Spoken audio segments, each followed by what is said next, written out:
A sister says, my husband commits adultery. I do not want to be close to him. Can I give him an ultimatum that only when he stops he can come to me? Or am I sinning regardless? First of all, I do not know if these are only doubts or true accusations based on concrete evidences. If we assume that these are only doubts, then you're sinful for not complying with his demands and fulfilling his rights.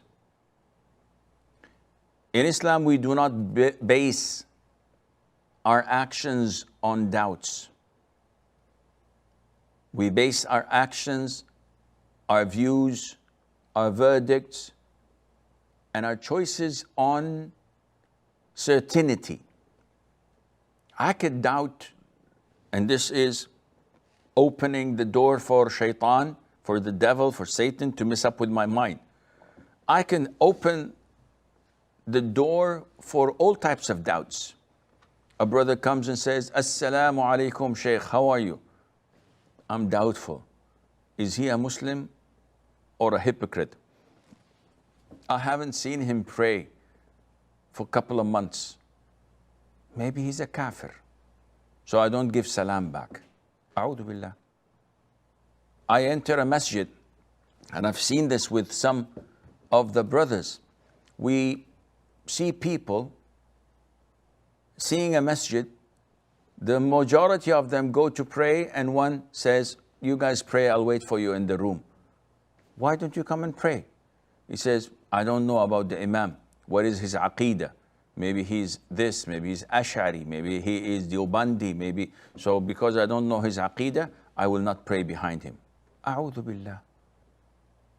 You cannot doubt people like this, because then I'll doubt whether you are a bastard born out of wedlock or not. How dare you? This is my ID card. Yeah, but I wasn't present when your father married your mom.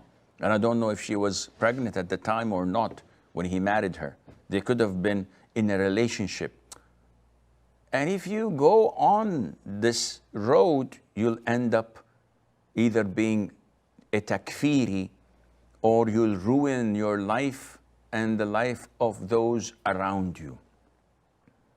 I get callers calling me with OCD, being possessed, that with the idea that his marriage was invalid years, decades ago.